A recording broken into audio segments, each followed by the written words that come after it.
Shalom.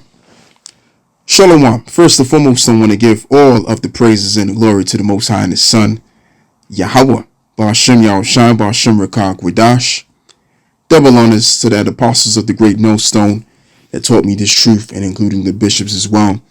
Yahweh, Ba'ashem Yahushai, Brakatham, to the 140 and 4,000, and as well as the 1/3 who are the elect overall of the household of the faith. And I want to cover this as well. As this reads, Turkey faces competing pressure or pressures from Russia and the West to end its middleman strategy and picks a side on the war in Ukraine. So it goes as far as to read, from the beginning of the war in Ukraine, Turkey has performed a delicate balancing act, portraying itself as an ally to the warring sides while reaping economic and political benefits from its relationship with both. Turkey has condemned Russia's invasion and extended diplomatic and material assistance to Ukraine's war efforts. At the same time, the country's leader, Recep Tayyip Erdogan, has opted not to join the Western-led sanctions against Russia or cut ties with Moscow, right? Because that would have an effect on them, as I'm going to further read down and show you why.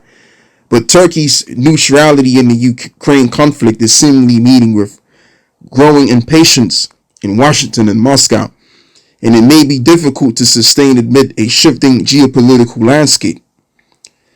In September 2023, the U.S. Treasury Department imposed sanctions on Turkish companies and a businessman accused of helping Russia to circumvent U.S. sanctions. Meanwhile, Erdogan has businessmen accused of helping Russia to circumvent the U.S. sanctions.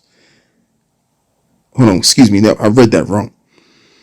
In September 2023, the U.S. Secretary Department imposed sanctions on Turkish companies and the businessmen accused of helping Russia to circumvent U.S. sanctions. Meanwhile, Erdogan has failed to revive a deal with Russia President Vladimir Putin that allowed the export of Ukrainian grain shipment via Turkey's Bosphorus and Dardanelles Straits, if I'm pronouncing that word correctly, and eased global food prices.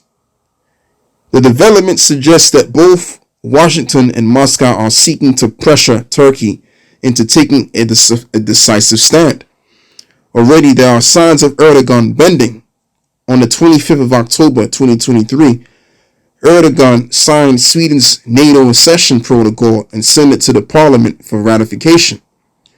Having earlier refused to endorse the move, much to the annoyance of the Turkey's NATO allies.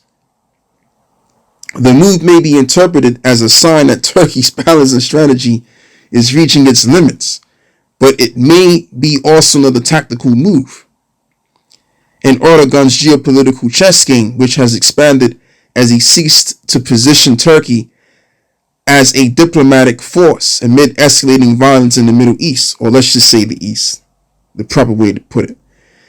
And as an expert on Turkish politics and international affairs, I have watched this Erdogan walk the fine line between the country's commitment as a long-time NATO member and its reliance on Russia for trade. And this is why they didn't go for the sanctioning of Russia, because it would mess with them, with the relation that they have with the trade, economic resources and energy imports. But this balancing act is becoming increasingly difficult the longer the war goes on. So eventually, if Turkey has trades with Russia, then of course, at the very end of the day, they're going to side with Russia. And much more greater than all of that is because prophecy says it. Now, before I get to the main prophecy I want to get to, I want to read this, because at the end of the day, prophecy has it so that these nations will go at war with one another. Jeremiah 50 and verse 9. For lo, I will raise and cause to come up against Babylon an assembly of great nations from the north country, and they shall set themselves in array against her. From thence she shall be taken, and their arrows shall be as of a mighty expert man, and none shall return in vain. So all of the allies of Russia are going to shoot missiles at America. Now you're going to have people getting hurt in Russia too. You're going to have nukes being flown to Russia. A lot of people are going to die, but for the most part, the land which is going to receive the ultimate destruction is going to be that land which is known as America, which is also known as old daughter of Babylon, according to the Bible. All right. And according to the Bible, just like I'm going to mention, America will be destroyed on both sides by its own allies, and as well as the allies that they're going to have to war up against. So the assembly of great nations from the north country is referring to them same nations which is mentioned in the book of Ezekiel 38 and verse 1. And I'll be right back.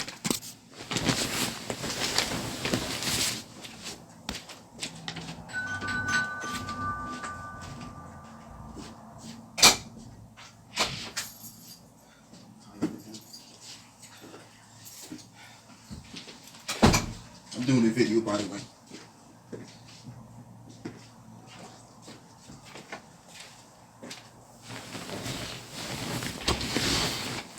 So this is the book of Ezekiel 38 and verse 1.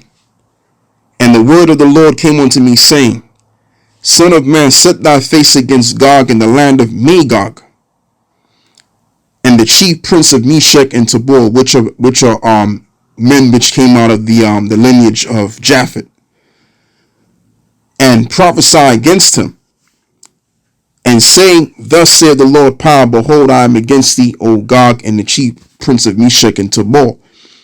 And the land of these are what you call Russia today, which overall the people of Japhet really had their portion of land, which is stationed all around Europe. But through a process of time, they got moved out of the way by the Edomites, and the Edomites took over. Especially during the times of the Greeks, and even to the times of the Romans, which were all Edomites anyway, or together, that moved them out of the way. Verse 4, And I will turn thee back and put hooks into thy jaws, and I will bring thee forth in all of thine army, horses and horsemen, and all of them clothed with all sorts of armor, even a great company with buckler and shields, and all of them handling swords. So this also includes that Russia's going to bring back the Soviet Union alliance back into the fold. And as well as this also reads, Persia, which is Iran, Ethiopia, which is who they do business with today, and Libya with them, and all of them with shield and helmet. Gomer and all of his bands, which is a part of Turkey, and the house of Togarmah of the north quarters and all of his bands, which is again Turkey. And many people with thee. Be thou prepared, and prepare for thyself, and thou and all of thy company that are assembled unto thee, and be thou a guard unto them. So eventually Russia's going to be a guard unto them, and that's already happened, because back in the year 2014, when you had the beginning of the Ukrainian war, because last year, which was 2022, they started to make a big deal. I believe it started in 2021. This is around the time when COVID was on his way out. It could have been 2021 going into between 2021 and 2022, where you had this Ukrainian situation erupt, and they made it out like it's getting out of hand, and the war just got started. But that war been going on ever since 2014, though, ever since Obama was in office. All right, so around the time when Obama was in office, Putin was in office, of course, sending those war missiles to their allies. All right, the S-300s, the S-400. We remember those days. All right, so that's already happened, and it's continuing to happen until the time permits, until they start using them bad boys. So now, so I just wanted to read verse 6 to show you that Gomer, which is Turkey, and as well as it is known, the house of Togarmah, the north quarters, and all of his bands and many people with thee. So Turkey's going to get involved and siding with Russia. And they've already basically are on the side of Russia because that's who they do trade deals with. They have a trade deal with. So that's a given. So all Turkey is doing, Turkey is just playing like they have the best interests of both sides, when in fact, Turkey's real interest is really Russia. And as time progresses, that's going to show more and more. All right.